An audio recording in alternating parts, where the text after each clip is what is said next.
ó yẹ kí n máa sùn lọ́wọ́ báyìí ni torí pé mò ń jí lọ síbi iṣẹ́ láàárọ̀. Ṣùgbọ́n gbogbo bí mo ṣe ń tiraka láti sùn ṣe ló dàbí ìgbà tó yẹ pé ojú dàdí Fela ní Kuti ni mò ń rí. Lórí ọ̀rọ̀ tó ń jà rìnrìn lórí ẹ̀rọ ayélujára nípa ohun tí wọ́n ní ọmọ kékeré yìí tó ń jẹ́ Wizkid sọ tó lóun ò kì í ṣe ẹgbẹ́ bàbá Fela. Ó pani lẹ́rìn ṣùgbọ́n nínú àwa kọ̀ọ̀kan tá a mọ nǹkan tí dàdí Fela jẹ́ kì í ṣe ní Nàìjíríà nìkan, ní all over Africa à ń sunkún ni. Ṣùgbọ́n ẹ̀yin àgbàlẹ̀ Yorùbá lọ ẹbọ yẹn sọ wípé amúkun ẹrù ẹ wọ ó lókè lẹ́wọ̀ ẹ wò sàlẹ̀. Ọ̀nà tèmi máa gbé ọ̀rọ̀ ìgbà ni ó yàtọ̀ sí bí gbogbo yín ṣe gbé. Nítorí ìdí ẹ̀ ńkọ́ ẹ jọ̀ọ́ ẹ bá mi farabalẹ̀ gbọ́ ọ̀rọ̀ yìí.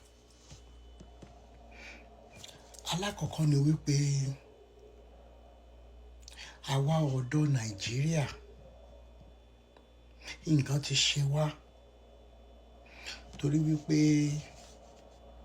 mi ì lérò wípé ọ̀rọ̀ yìí tiẹ̀ máa gbalẹ̀ lọ títí tó báyìí nígbà téèyàn bá rí nǹkan tí àwọn tó wà níjọba ń ṣe lọ́wọ́lọ́wọ́ tó jẹ́ wípé lórí ọ̀rọ̀ ikú tó ń pa wá ní gbèjègbèjọ kò kan ìjọba. Ìgbésẹ̀ tíjọba òde òní ń gbé ni bí wọ́n ṣe máa ṣe election ní ọdún yìí instead of even next year, tí mo dẹ̀ mọ̀ pé wọ́n á ti ṣe oríṣiríṣi ètò bí wọ́n tún ṣe máa ṣe yọ̀bọ̀yọ̀bọ̀. Ṣùgbọ́n àwọn ọ̀dọ́ ń kọ́ wọ́n ní wípé ìlú bámúbámú láyó là ń kọ́, ẹni àmọ̀rí ìbá àkú ní nǹkan tó ń jáde lẹ́nu wa. Dípò ká fi máa lo orí ẹ̀rọ ayélujára láti máa fi ẹ̀hónú hàn lórí ìtàjẹ̀sílẹ̀ tó ń lọ lọ́wọ́ ní Nàìjíríà.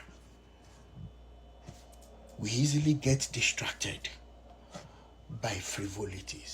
But irú frivolity eléyìí tó wá sáyé náà ẹ jẹ́ á dá sí i torí wípé àìsí ń bẹ láì bá wọn dá sí i. Ọ̀pọ̀ nínú yín mọ̀ wípé mi ì ṣe blogger, mi ì dá sí orí ọ̀rọ̀ àwọn méjì ń jà tàbí kankan. Ṣùgbọ́n gbogbo ẹ̀yin bàbá àti ìyá wa tẹ́ ẹ wà láyé nígbà tí dàdí Fela náà wà láyé ó yẹ kẹ́ ẹ mọ̀ wípé nǹkan ti ṣe generation yìí lórí ọ̀rọ̀ tó ń ṣẹlẹ̀. Lèmi náà ṣe fẹ́ sọ díẹ̀ ń bẹ kí n mẹ́nu dákẹ́. Ẹ̀yin mélòó lẹ mọ̀ wípé lórí live videos mi lórí àwọn post tí mo máa ń jù síta mo máa ń sọ ipa tí orin ń kó láwùjọ tẹ́ bá rántí dáadáa, tí mo dẹ̀ máa ń bu ẹnu àtẹ́ lu irú àwọn Davido and co. Kí ni lyrics orin wọn? Pé tí wọn bá dẹ̀ tí ì fi ìhòòhò àwọn ọmọbìnrin wa hàn, wọn ò tí ì release video, ẹ lọ gbọ́ lyrics wọn.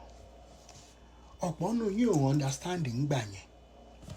Ṣùgbọ́n tán bá ti gbé kọ̀ǹpútà tán po beat pọ̀ tán dẹ̀ ń sọ̀sọkúsọ síbẹ̀, àwa tá a jẹ́ generation irú àwọn aláàjì àgbà tá a jẹ́ generation ìgbà tí Daddy Kollington, General Kollington Àyìnlá tí wọ́n kọrin fún teacher àti oríṣiríṣi olórin bẹ́ẹ̀ yẹn tá a tiẹ̀ lè máa dárúkọ. Even in religious sector tán kọrú àwọn orin bẹ́ẹ̀ yẹn. We are the same set of generation tó ń jó sí irú àwọn orin rádaràda, orin òfò, orin tí ò ní mínì tírú àwọn Wizkid yìí ń kọ tẹ́ wá gbẹ́ wọn léyìn tán. Àbí torí wípé ọmọ táyé bá bí láyé ń pọ̀n lẹ́ fi ń ṣe láì lo ọpọlọ. Ẹ wá jẹ́ ká mọ̀ dàlúrú pọ̀ mọ́ ṣàpàtì. Ó ti délẹ̀ báyìí. A ti ń bu ẹnu àtẹ́ lu àwọn tó jà títí dọjọ́ kú fún òmìnira àwa ọmọ Nàìjíríà àti Africa as a whole. Now, tá a bá wò lọ wò bọ̀, ti gbẹ́ àwọn ọmọ ẹ̀ lẹ́yìn tán, ó ti di wípé wọ́n ti ẹgbẹ́ wọn gun ẹṣin, wọ́n ti ń sọ orí ṣùtì sí yín. Ǹjẹ́ ó yẹ kó jẹ́rú bàbá Fẹlá nírú ọmọ Wizkid yìí ó mọ̀ sọ̀rọ̀ sí? Táàdẹ̀ ní rí ẹ̀yin àgbàlagbà láwùjọ tó yẹ kẹ́ ẹ gbé ọmọ èrè. Ṣé orin nìkan ni ọ̀pọ̀ nínú yín ti rò wípé bàbá Fẹlá Aníkúlápó Kuti dúró fún? Orúkọ tó ń milẹ̀ títí abàmì ẹ̀dá, ẹni tó jẹ́ wípé àwa kọ̀ọ̀kan a rí wọn lójú ayé gan nígbà tán wà láyé, ṣùgbọ́n iṣẹ́ ribiribi tí wọ́n ṣe sílẹ̀ kí wọ́n tó papòdà ó ń fún àwa kọ̀ọ̀kan ní courage wípé it is better to die like a brave man than live like a slave. Tí ò bá nídìí obìnrin ìjẹkúmólú, Seun Kuti, please, láti àsìkò yìí lọ, I want you to begin to think deeply about what your dad and your lineage stand for in the history of liberation in Nigeria. And on this wise, and on this note, you are not supposed to be found relating with some people. I am begging you. I have seen so many of your videos. You are learned. You are gifted. That liberation blood is in you. There is nothing you can do about it.